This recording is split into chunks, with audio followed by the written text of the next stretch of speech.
Hi, my name is Lauren and welcome to my craft room. Today I have a Halloween card using Lawn Fawn's How You Bean as well as the candy corn add-on. There is also a little fox from the new before and after from the Halloween set, and it's a shaker card and it's a slider card. Lots of ands for this card. So here is what I'm going to be showing you how what I put together today. And there's this cute little fox peeking out, and when you pull it up, he's snacking on one of the candy corns. So I hope you enjoy this video and it inspires you to create something yourself.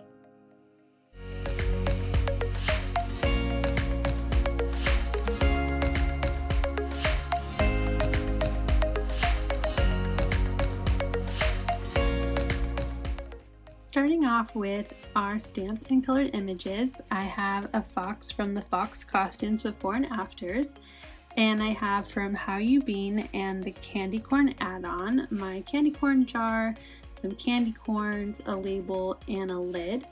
And I used the shaker card add-on feature, or the add-on long cuts for the How You Bean set, so I can make this candy corn jar into a shaker card. I stamped everything in jet black ink and colored them in using my Letraset Pro markers. So now I am going to work on the shaker part. I put some wet glue on the top jar frame, and I let that glue sit a little bit just to give it some time before putting the acetate on. That way the glue just won't squeeze out the sides. And now I'm cutting my foam tape into small, thin pieces to be able to fit inside of the frame for the little mason jar. And I did that by just folding my tape in half and cutting it into half longwise, and I realized that was too thick, so I cut it in half again. So now that I've wrapped it around, I'm also going to add a little bit of foam tape to the top of my jar here, and I'm going to use my anti-static tool just to go along the inside of the sticky part of that tape, being careful not to actually get powder on the part that I need to stay sticky. And I do it on my backside jar with the candy corn as well, and I fill it with those candy corn pieces as well as some shaker elements that I have from Queen & Company. Now I'm putting some glue on top of my foam tape. It gives me a little bit of extra time to put it onto my base, a little bit of wiggle room there. And now that I have it attached, I'm going to put the lid of my jar on top of that. And I made this label, and I'm kind of looking back now and thinking maybe it was a little too big for the jar and you can't really see inside all the shaker elements, but I think it's cute, and we're going with it. I still like how the card turns out. So now I want my little fox to look like he is snacking on this candy corn, the one that has a little bite in it. So I'm using a retractable knife and cutting along the lines of his arms, his little paws and arms, and just making sure I have enough cut to slide that candy corn so it looks like he's holding it. I also trimmed around the candy corn so there's no white line, so it gives the image a little more fluid look, like it's supposed to be that way. And I have that little bite centered as close as I can to the middle of his nose, like where his mouth would be. So now that I have all my images done, it's time to put the card base together. So my little fox is going to be a pull tab sliding up like he's popping up from behind the mason jar. So I cut this really pretty pattern paper from Lawn Fawn. It was a freebie when you buy something directly from Lawn Fawn. They like to throw in a little bit of pattern paper. And I used the largest of the stitch rectangles dies to cut the background paper. I'm sorry, this is the largest of the small stitched. And I also use the pull tab where it makes that little half circle indent into the top of the card. And I cut my actual pull tab interactive piece in white cardstock, make sure it was a sturdy white cardstock, as well as the little piece that will keep my pull tab in place on the back. And here I am just trying to figure out where exactly I want my fox to go so I know where to trim this little toast piece. And I line up the top of the little toast tab just under or I guess just above where his cheeks are exposed. So it's gonna glue right where the cheek lines kind of are on the fox.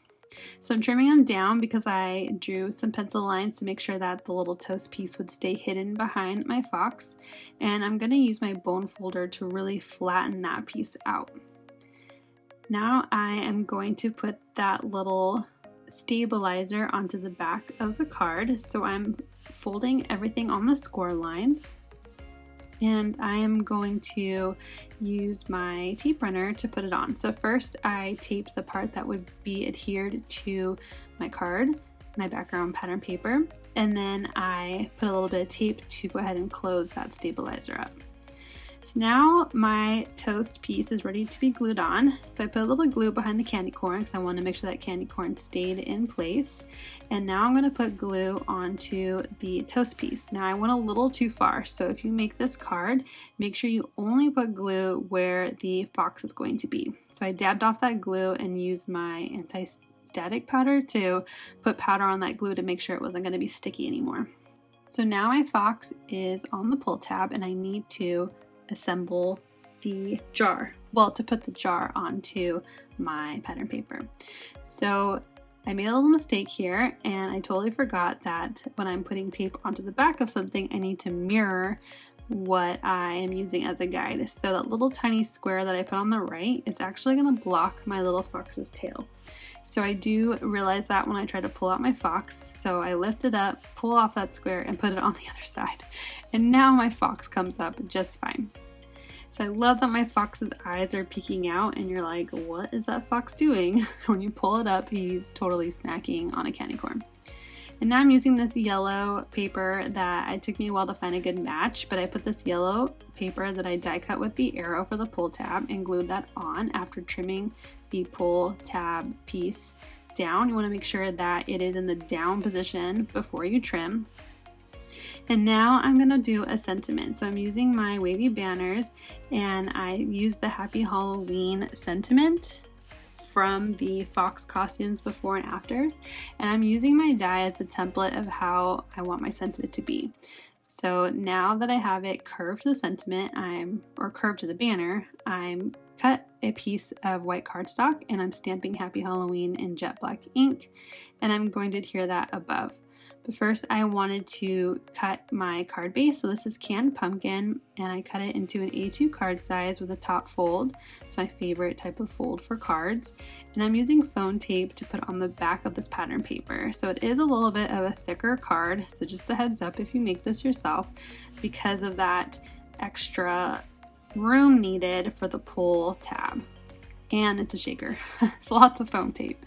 So I adhere my banner on and I have these little cute little baubles from Queen & Company that have this really pretty look to them, and I just put a few on just to give a little bit of shine to my card.